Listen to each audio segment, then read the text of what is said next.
Presiden Jokowi melantik Ketua Umum Partai Demokrat Agus Harimurti Yudhoyono sebagai Menteri Agraria dan Tata Ruang Kepala Badan Pertahanan Nasional. Penunjukan AHY sebagai Menteri menandai kembalinya Partai Demokrat ke pemerintahan.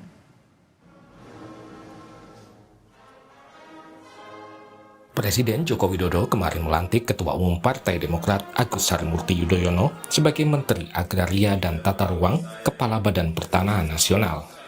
Presiden Jokowi menegaskan tidak ragu memilih AHY sebab AHY dinilai punya pengalaman penting menangani manajemen pertanahan. Beliau juga alumni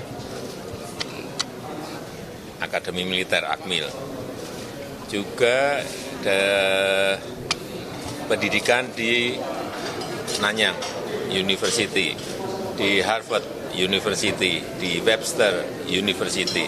Saya kira saya tidak ragu memberikan tempat untuk Kementerian ATR BPN karena ini urusan manajemen. Saya kira beliau akan sangat siap. Pemilihan AHY sebagai menteri menandai kembalinya Demokrat di lingkaran kekuasaan setelah hampir 1 dekade berada di luar pemerintahan. Beliau tentunya juga bersyukur karena ini juga menjadi sebuah momentum Partai Demokrat kembali ke pemerintahan, karena alhamdulillah apa yang kami perjuangkan juga selama ini bisa lebih direalisasikan jika Demokrat bergabung dengan pemerintahan secara langsung, karena kebijakan itu di tangan eksekutif. Walaupun perjuangan parlemen juga sangat penting, tetapi dengan demikian ini menjadi langkah baru bagi kami semua keluarga besar Partai Demokrat untuk berkontribusi dalam pemerintahan.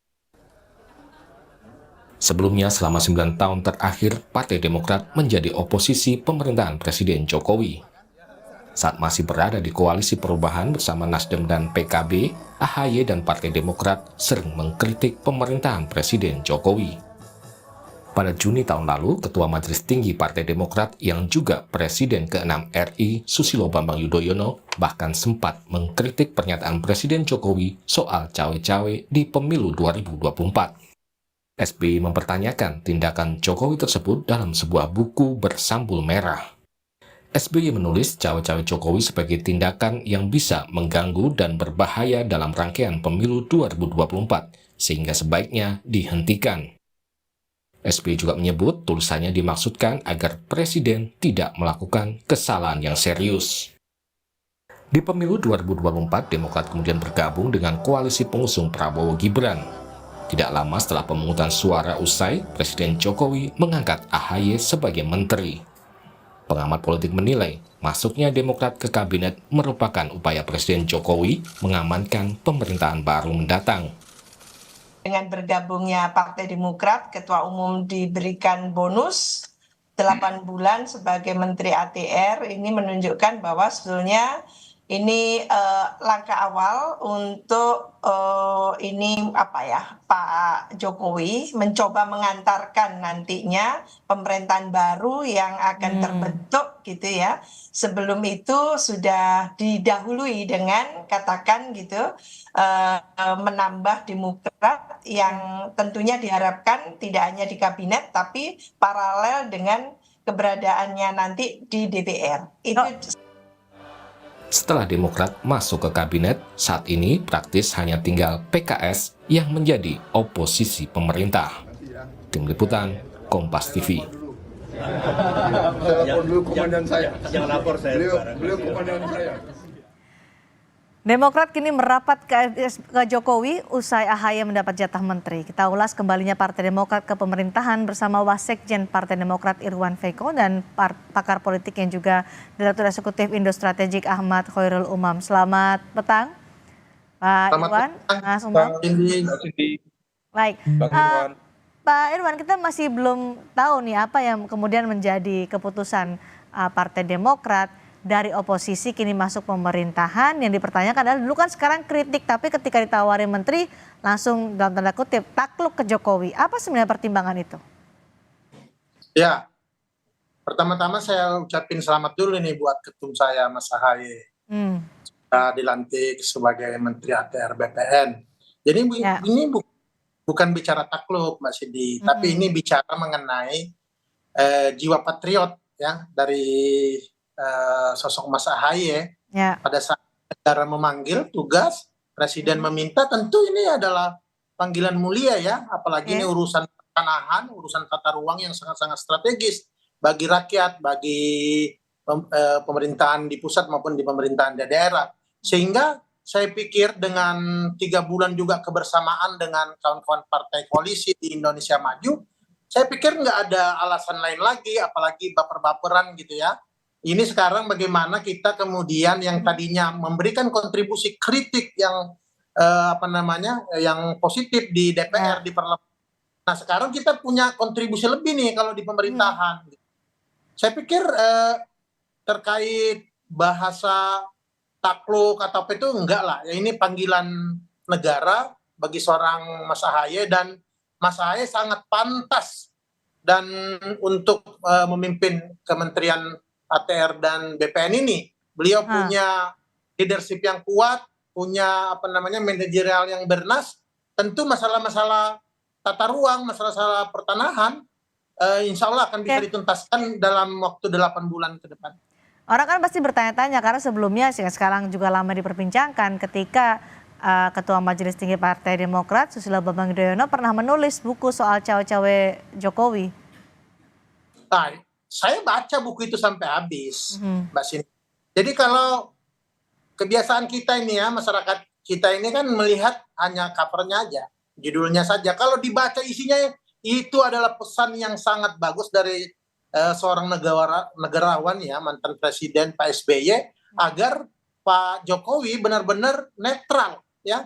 Dan kita lihat saja proses pilpres ini kan berjalan netral. Pak Presiden tidak ada tuh ya, artinya yang kemudian intervensi politik ya. Buktinya Mas Anies bisa maju presiden, Mas Ganjar bisa maju calon presiden, sehingga justru saya bilang kritikan kita itu benar-benar untuk bangsa ini, bukan justru misalnya di dalam pemerintahan, di dalam koalisi Indonesia Maju, tetapi justru mengkritik presiden, bahkan ada rencana hak angket dan lain-lainnya. Saya pikir itu justru yang inkonsistensi. Kalau Demokrat sikapnya jelas, di saat di luar pemerintahan kita ingatkan pemerintah, tetapi di saat kami di dalam pemerintahan seperti sekarang ini, kami tentu akan mendukung pemerintahan ini agar stabilitas pemerintahan Pak Jokowi sampai dengan masa akhir jabatan beliau itu bisa stabil. Oke. Mas Umam, menurut Anda strategi apa yang sedang dimainkan Jokowi dengan memasukkan AHY ke kabinet saat ini di masa pemerintah Jokowi yang kurang 8 bulan lagi sebenarnya? Ya, Mbak Cindy, pertama bahwa langkah dari Pak Jokowi ini adalah sebuah manuver yang diakui atau tidak memberikan impact terhadap stabilitas politik di penghujung pemerintahan Pak Jokowi, terutama di 8 bulan terakhir ini. Karena bagaimanapun juga situasi per hari ini, di mana kemudian dinamika pemilu juga mengalami sebuah pasang surut, maka kemudian ketika partai-partai yang per hari ini sebenarnya masih berada di pemerintahan, tetapi narasi kritis, kemudian karakter oposisional menjadi sebuah pilihan yang kemudian mereka tunjukkan, maka kemudian upaya yang bisa dilakukan oleh Jokowi adalah menghadirkan stabilitas politik dan pemerintahan. Maka salah satu opsi yang tampaknya kemudian bisa dijadikan sebagai sebuah upaya untuk membentuk stabilitas politik pemerintahan itu adalah menghadirkan Demokrat di pemerintahan. Meskipun sebenarnya kalau misal menurut informasi yang saya terima dari berbagai sumber, sebenarnya Pak Jokowi sendiri itu memiliki niat untuk mengajak AHY untuk masuk di pemerintahan itu bukan baru-baru ini. Bahkan konon itu sejak 2019 yang lalu, tepatnya pasca Pilpres di periode kedua. Tetapi lagi-lagi veto politik dari elemen kekuatan politik yang waktu itu menjadi pemilik saham politik terbesar di koalisi, seolah kemudian menolak. PD Perjuangan Anda menyebutnya itu ya? Let's say kalau misal kemudian merujuk ke teman-teman dari partai-partai politik yang ada, kembali merujuk ke PDIP, dan kemudian siapa di PDIP tentu kepada kebijaksanaan Bu Megawati Soekarno Putri. Maka kalau misal kemudian sekarang diambil keputusan oleh Pak Jokowi, maka langkah ini mempertegas bahwa Pak Jokowi kemudian betul-betul mencoba untuk keluar dari bayang-bayang Bu Mega, tidak berada lagi di bawah intervensi Bu Mega, dan memiliki atau menunjukkan independensi kepemimpinan seorang presiden yang bukan menjadi petugas partai. Nah, ada kemudian kalkulasinya, memang situasi ini tidak di luar kalkulasi betul. Kalau misalnya kita cermati, Demokrat mengambil sikap dan posisi sebagai dulu penyeimbang, kemudian secara clear berkarakter oposisi, tapi kemudian ada situasi yang cukup unik. Pertama, misalnya pasca kepemimpinan AHY terpilih di Kongres Partai Demokrat di awal 2020, langsung disapa dengan COVID-19. Praktis tidak bisa melakukan banyak hal. Kemudian ketika kemudian sudah mulai melakukan konsolidasi awal, dihantam dengan badai, waktu itu kongres luar biasa ya, KLB yang disebut dengan KLB ilegal dilakukan oleh konon internal di dalam kekuasaan itu sendiri. Ya. Kemudian selesai dari KLB, ada tantangan lain di mana kemudian bangunan koalisi yang dibentuk dan terbukti secara elektoral memberikan insentif elektoral yang signifikan kepada Demokrat, tapi kemudian akhirnya pecah di tengah jalan dengan koalisi perubahan. Nah, ini menjadi milestone yang tidak mudah ketika kemudian akhirnya Demokrat memutuskan mengambil sikap berpihak atau memberikan dukungan kepada Prabowo Subianto. Oke. Nah, ketika sudah memberikan dukungan kepada Prabowo, ternyata yang dipilih Pak Prabowo adalah Gibran sebagai cawapresnya. Ada situasi unik. Di satu sisi, Partai Demokrat seolah menjadi bagian dari koalisi di dalam pemerintahan, tetapi de facto Demokrat sendiri kemudian tidak menjadi bagian dari pemerintahan. Dan impact-nya Baik. adalah basis pemilih loyal Demokrat sendiri menjadi bingung. Nah, kalau misal kemudian dianggap ini adalah sebagai sebuah bentuk apresiasi atas kerja keras, atau bahasa vulgarnya adalah kompensasi, konteks tertentu, ya kalkulasinya seperti itu. Oke. Di mana Nah, pemilih loyalnya bingung dan akhirnya kemudian ada situasi yang kemudian tidak mudah. Maka baik. Mas kemudian Umam. Pak Jokowi memberikan ini sebagai sebuah bagian dari kompromi Oke, Mas kekuasaan. Umam, apakah langkah yang diambil Jokowi ini juga mempertegas, makin memperdalam jurang antara Jokowi dan PD Perjuangan pasca pemilu 2024? Dan ini menjadikan langkah Jokowi untuk mengantisipasi sejumlah risiko politik pasca pemilu. Kita ingat ada hak angket yang diwacanakan, disebutkan oleh Capres Ganjar Pranowo. Mbak Cindy, saya pikir itu adalah sebuah kalkulasi yang cukup matang dari Pak Jokowi. Kalaupun kemudian Pak Jokowi memberikan kesempatan kepada Mas Ahaye di posisi menteri ini, bukan semata-mata sebagai sebuah politik balas budi. Ini bukan sekedar barter, tetapi betul-betul didasarkan pada sebuah kalkulasi. Salah satunya betul yang tadi disampaikan Mbak Cindy. Kalau misal gerakan untuk menghadirkan angket, yang sebenarnya angket itu adalah kekuatan politik yang diarahkan bukan untuk mengaudit KPU, bukan untuk mengaudit Bawaslu, bukan untuk mengaudit DKPP, tetapi mengaudit kekuasaan dan arahannya adalah Presiden Jokowi. Nah, oleh karena itu, yang bisa dilakukan oleh Presiden Jokowi adalah memperkuat basis fondasi kekuatan politiknya. Maka hadirnya Demokrat diharapkan memberikan proteksi politik dan menjaga stabilitas politik dan pemerintahan. Pak Irwan, kalau akhirnya merangkul Demokrat adalah bagian dari strategi Jokowi untuk bisa mengantisipasi risiko politik pasca pemilu, mengamankan tadi yang disebutkan oleh Mas Umam soal hak angket, Demokrat tidak berkeberatan soal itu? Dijadikan sebagai salah satu strategi, salah satu cara begitu, senjata Jokowi. Demokrat ini partai yang sangat disiplin. Kita pernah 10 tahun berkuasa, pernah juga 9 tahun di luar kekuasaan, dan kita teguh. Tetapi pada saat kita masuk ya di koalisinya Pak Jokowi, kita sangat disiplin. Artinya kita tentu sangat akan mendukung pemerintahan Pak Jokowi, dan kita artinya akan menghadapi masalah itu bersama, ya. Apalagi kemudian ada masalah-masalah hak angket, masalah-masalah politik di DPR, ya. Walaupun saya sendiri tidak yakin itu hanya gurauan dari capres 1, capres nomor 3, ya. Sebentar juga akan move on, dan isu hak angket itu juga hilang sendirinya. Kalau memang itu mau diwujudkan, saya pikir kan minus PKS, semua partai yang ada di DPR sekarang kan ada di dalam koalisi Pak Jokowi gitu. Jadi, dan itu hanya dicetuskan oleh capres, ya, oleh Pak Ganjar, oleh Mas Anies.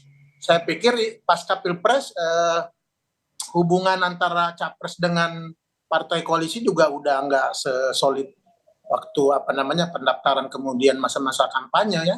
Jadi Anda yakin Sebentar- tidak hanya Demokrat nanti diajak bergabung oleh Pak Jokowi? Maksudnya? Tidak hanya Demokrat, kalau tadi menyatakan koalisi itu tidak sesolid ketika pendaftaran. Artinya setelah Demokrat ada kemungkinan ada partai-partai lain yang diajak Jokowi bergabung. Loh, kan semuanya sudah bergabung kecuali PKS. Artinya hak angket ini sebenarnya ya saya bilang gurauan ya, karena pada faktanya partai-partai yang ada di dalam koalisi Pak Jokowi Indonesia Maju ini kan masih solid, sangat semuanya masih bekerja, menteri-menterinya masih bekerja dengan baik, nggak ada yang ditarik. Baik, Mas Umam, apakah hak angket tadi disebutkan oleh Pak Irwan adalah gurauan saja, nanti akan masuk angin di perjalanan berikutnya. Tapi kan kalau memang seperti itu, kenapa sampai Jokowi merasa perlu untuk menggandeng Demokrat menghadapi itu? Ya, bagaimanapun juga pertahanan terbaik adalah menyerang. Menyerang dalam konteks ini adalah mencoba untuk melumpuhkan sel-sel kekuatan politik yang sekiranya bisa dilakukan, bisa dikonsolidasikan untuk menggerakkan operasi politik tadi. Maka kalau misal kemudian sekarang dicoba dilakukan pendekatan, dan bahkan kalau misal kita cermati partai-partai di kubu 01 dan juga kubu 03 yang menurut informasi spekulatif yang saya terima sudah mengantri untuk menjadi bagian dari pemerintahan yang akan datang, artinya bahwa kemudian proses negosiasi dan kompromi itu sudah terjadi. Nah, oleh karena itu, kalau misal itu dianggap sebagai sebuah penggembosan, sekaligus sebagai sebuah realitas politik atas hadirnya kompromi dan negosiasi, meskipun sebenarnya itu adalah pragmatisme, oportunisme, karena bagaimanapun juga seolah menipu rakyat dengan karakter perubahan atau narasi kritis ya, tetapi kemudian realitas itu yang kemudian coba dimanfaatkan oleh pemenang misalnya untuk mendisiplinkan. Maka kalau misal dianggap ini sebagai gertakan, ini sebagai sebuah gurauan, bahkan seorang Pak Mahfud yang sangat paham betul terhadap dinamika gugatan Pilpres tidak ikut-ikutan. Nah, situasi ini yang tampaknya perlu kita cermati, tapi terlepas dari itu, kita semua pihak, aktor-aktor demokrasi bertanggung jawab secara moral untuk menjaga marwah pemilu, supaya kemudian semua berjalan akuntabel, bisa dipertanggungjawabkan, dan hasilnya juga memiliki legitimasi yang baik. Baik, masih sangat dinamis politik Indonesia pasca pemilu. Terima kasih Wasekjen Partai Demokrat Irwan Veko dan pakar politik yang juga Direktur Eksekutif Indo Strategik Ahmad Khairul Umam sudah membahas ini di Sapa Indonesia malam hari ini.